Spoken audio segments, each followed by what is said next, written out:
السلام عليكم ورحمة الله وبركاته، ازيكم عاملين ايه؟ يا رب تكونوا بخير. النهاردة هنعمل مع بعض الفراخ المشوية بأحلى تتبيلة وأجمل تتبيلة، طعمها حلو قوي. شايفين الفراخ شكلها حلو قد ايه وبتحدث عن نفسه. طعمها حلو طرية جدا جدا ومستوية على الآخر ودايبة دوب. بجد روعة يا جماعة، جربوا التتبيلة دي ان شاء الله بإذن الله تعجبكم جدا جدا. خلاص، هي تتبيلة سهلة جدا جدا وبسيطة. معانا هنا طماطم 2 طماطم مكعبات، وكمان بصلاية متوسطة، وكمان الطماطم متوسطة. خلاص، وهنبتدي نحطهم في الخلاط. طبعا احنا مقطعينهم صغيرين عشان خاطر يتضربوا في الخلاط بمنتهى السهولة. خلاص، نزلت بيهم. وكمان معايا بقى ليمونة، هتشوفوها معايا دلوقتي. طبعا مش هنحطها بقشرها، هنعصرها.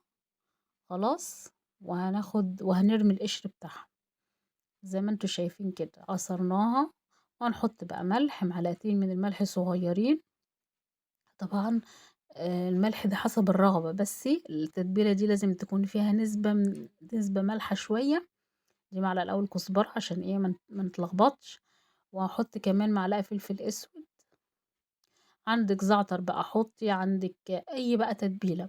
وهنا هحط حبة من الكاتشب كده عشان التتبيلة تكون حمرا والفراخ تاخد لون حلو. فاهميني؟ عندك صويا صوص حطي، عندك هوت صوص حطي، الحاجات اللي هي بتدي لون دي، بتعمل لون وبتدي كمان طعم. ومعايا كمان 2 معلقة من الزيت. وهضرب بقى الخليط الحلو ده في الخلاط خلط ناعم. طبعا احنا مقطعينه الخضار تقطيع مش كبير عشان خاطر يتفرم معايا بسهولة في الخلاط. هضربه لحد ما ينعم. بس كده.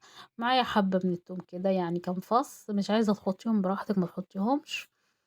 خلاص، بس كده. ودي الخلطة بتاعتنا النهاردة سهلة قوي قوي. انا بقول لكم تحطوا هوت صوص او اللي هي الصويا صوص، والحاجات دي بتدي لون، وزي ما قلت لكم بتدي طعم. خلاص، وهبتدي اعمل فتحات كده، الفتحة هتوصل لحد العظم. انا بحط ايدي كده عشان اشوف ان الفتحة واصلة لحد العظم من تحت، عشان التتبيلة تدخل ولحد العظم من تحت، تدخل جوه كده اللحم كده والعظم، عشان تدي طعم حلو. وطبعا وتكون ايه كلها متبلة كويس. وزي ما قلت لكم ندوق التتبيلة بالسمنة قبل ما نحطها على الفرخة. لو مالحة سنة كان بها نحطها على الفرخة ونتبلها. طب هي دي العشوائي، لا نزودها ملح. خلاص. ويستحسن بقى انك تسيبيها في التتبيلة قد يوم كامل، يكون احسن طبعا. يعني اقل حاجة 7 8 ساعات. خلاص. وهنبتدي نحط التتبيلة كده جوه الفتحات دي، نحطها كويس قوي قوي زي ما انتوا شايفين كده، بحيث ما نخليش حتة في الفرخة مش متبلة. سبتها بقى وركنتها لحد ما اتبلت، بس الحقيقة انا ما سبتهاش يوم ولا حاجة. بس انا زي ما قلت لكم لما تسيبوها يوم يكون احسن. وجبت الشبكة بتاعتي دي ودهنتها زيت، وحطيت فيها الفرخة زي ما انتوا شايفين. على فكرة انا الفرخة دي فتحها من الظهر، يعني هي الفرخة على بعضها بس جيت من الظهر وايه وقسمتها كده زي ما انتوا شايفين.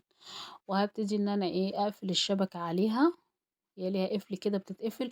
وهدخلها على درجة حرارة عالية، 200 بقى 250 على حسب فرنك، وهخليها لحد ما تستوي وتاخد اللون الحلو ده. وان ما خدتش اللون الحلو ده هنشغلها الشواية. خلاص، الفيديو بتاعي خلص والوصفة خلصت. اتمنى يا رب يكون الفيديو عجبكم. ما تنسوش تعملوا لي لايك وتشتركوا في القناة، وتسيبوا لي تعليقاتكم الجميلة. والسلام.